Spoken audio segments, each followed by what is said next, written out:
What do you make of what happened today in Lagos? Thank you, Sean. And indeed, this is politics at its peak. And I'm not surprised. Incidentally, the former speaker, Mudashiru Obasa, is someone I've had opportunity to interact with in the last 4 years, yes, since the time of COVID. I've had the privilege of being among the resource persons that build the capacity of state houses of assembly. And we've done that a number of times under the auspices of Conrad Adwina Foundation for Lagos and several other state houses of assembly. And it's on that count that I happen to have interfaced and interacted with him. I see a man who is very self-assured, who is very competent, who is very firm, and who is in control of the assembly.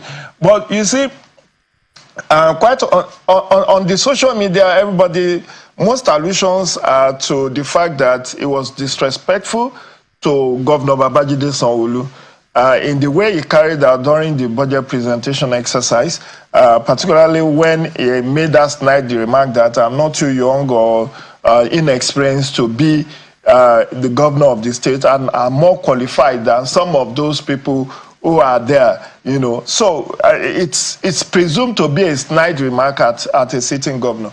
Incidentally, as a Speaker of House of Assembly or Deputy Speaker, you do not have immunity. So, as you rightly pointed out, you are first among equals, and you are just there at the expense, at the grace of your members.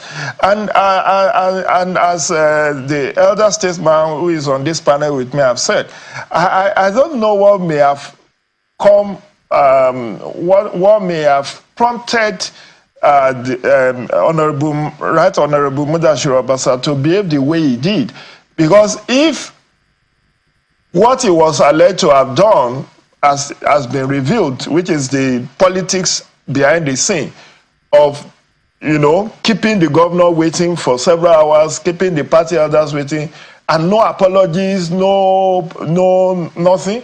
And then the president even weighing in, and you are showing some measure of stubbornness and recalcitrance. Then the gods wants to destroy the first Meg, whatever. So I believe this may have been a kind of self-inflicted own goal, if I want to call it own goal. Because you want to be a governor. It's a legitimate aspiration. In fact, what I heard a couple of years ago, was that he wanted to go to Senate in the 2023. He didn't want to stay again. He's a 6-time member of the Lagos State House of Assembly. He was a councillor in the first place, so 7 times now in being elected. And his deputy then, Honorable Seunokin, got tickets to represent one of the senatorial districts. He's now a member of the Senate, Nigerian Senate. He used to be his deputy. And what I heard from the grapevine was that he also was angling at that time to go to Senate. And maybe it was a kind of mediation was found that, look, don't go, two of you, both deputy governor and deputy speaker and the speaker, cannot both go to the Senate about the same time. You retain your seat, which was a kind of negotiation.